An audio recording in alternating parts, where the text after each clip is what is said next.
Welcome to my YouTube channel Ramesh online. AP ఉద్యోగులు మరియు పెన్షనర్ల 12వ PRC మరియు ఐఆర్ పై తాజా సమాచారం. యూపీఎస్ పథకం ఉద్యోగులకు లాభమా నష్టమా? ఆ వివరాలు ఏంటో ఒకసారి ఈ వీడియోలో చూసేద్దాం. ఇక విషయానికి వచ్చినట్లయితే 12వ పిఆర్సీని వెంటనే నియమించాలి. ఏపీ జేఏసీ అమరావతి రాష్ట్ర అధ్యక్షుడు బొప్పరాజు వెంకటేశ్వర్లు ప్రభుత్వ ఉద్యోగులకు సంబంధించిన 12వ వేతన సవరణ కమిషన్ పిఆర్సీని వెంటనే నియమించాలని ఏపీ జేఏసీ అమరావతి రాష్ట్ర అధ్యక్షుడు బొప్పరాజు వెంకటేశ్వర్లు కోరారు. ఆ సంఘ రాష్ట్ర కార్యవర్గ సమావేశాన్ని ఏలూరులో నిర్వహించారు. సంఘ జిల్లా అధ్యక్షుడు కె రమేష్ కుమార్ అధ్యక్షత నిర్వహించిన ఈ సమావేశంలో ముఖ్య అతిథిగా వెంకటేశ్వర్లు మాట్లాడుతూ సార్వత్రిక ఎన్నికల్లో ఎన్డీఏ కూటమి ఇచ్చిన హామీ మేరకు ఉద్యోగ ఉపాధ్యాయ పెన్షన్లందరికీ వెంటనే మధ్యంతర వృత్తి ఐఆర్ చెల్లించాలని కోరారు. విశ్రాంత ఉద్యోగులకు పాత స్లాబుల ప్రకారం పింఛన్ చెల్లించాలని, ఒప్పంద ఉద్యోగులందరినీ క్రమబద్ధీకరించాలని డిమాండ్ చేశారు. సంఘ రాష్ట్ర ప్రధాన కార్యదర్శి పి దామోదరరావు మాట్లాడుతూ ఉద్యోగ విరమణ అనంతరం సదుపాయాలను వెంటనే చెల్లించాలని, పొరుగు సేవల ఉద్యోగులకు సంక్షేమ పథకాలన్నీ వర్తింపచేయాలని విజ్ఞప్తి చేశారు. తదుపరి ఏపీ జేఏసీ అమరావతిలో ఖాళీ అయిన స్థానాల్లో రాష్ట్ర కోశాధికారిగా, కో చైర్మన్గా, అదేవిధంగా రాష్ట్ర కార్యదర్శిగా మొదలైన వారిని అయితే నియమించడం జరిగింది. ఇక ఉద్యోగులకు సంబంధించి కొత్తగా ప్రభుత్వం తీసుకొచ్చినటువంటి యూపీఎస్ పథకము ఉద్యోగులకు లాభమా నష్టమా అన్నటువంటి విషయాన్ని చూసినట్లయితే ఈ ఏకీకృత పెన్షన్ పథకం యూనిఫైడ్ పెన్షన్ స్కీమ్ అనేది ఓపీఎస్ మరియు ఎన్పిఎస్ సిపిఎస్ల కలయికగా ఉందని ఉద్యోగులు అయితే చెప్తున్నారు. ఎన్పిఎస్తో పోలిస్తే యూపీఎస్ విధానము ఉద్యోగులకు పింఛన్ హామీని పెంచుతూ గ్రాట్యుటీ, ఇతర ప్రయోజనాలకు భరోసా ఇవ్వనుంది.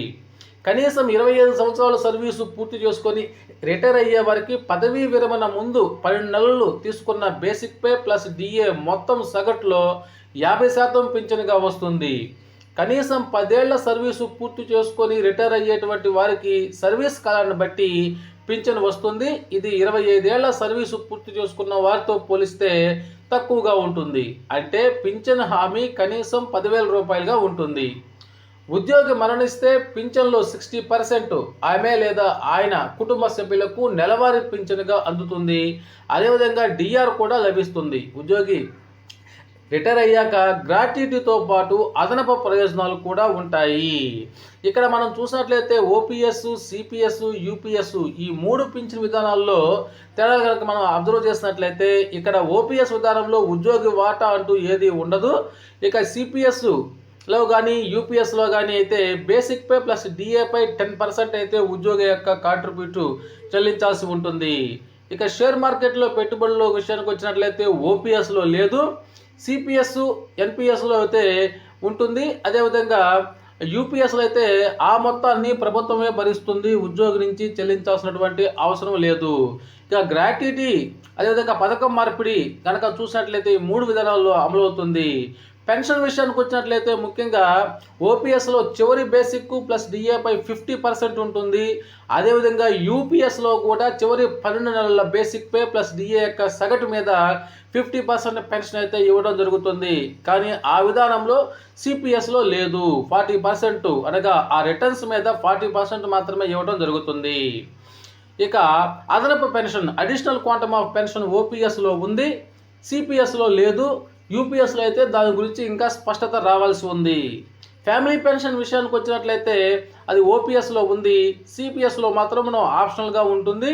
యూపీఎస్లో మాత్రం 60% ఫ్యామిలీ పెన్షన్ ఇవ్వాల్సి ఉంటుంది. డిఆర్ అనేది ఈ యొక్క ఓపీఎస్లో అదేవిధంగా యూపీఎస్లో అయితే ఖచ్చితంగా అమలవుతుంది. సిపిఎస్లో డిఆర్ ప్రసక్తే లేదు. హెల్త్ కార్డుల విషయానికి వచ్చినట్లయితే ఓపీఎస్లో అమలవుతాయి, ఇక సిపిఎస్లో హెల్త్ కార్డులు లేవు. ఇక యూపీఎస్లో అయితే హెల్త్ కార్డుల గురించి స్పష్టత రావాల్సి ఉంది.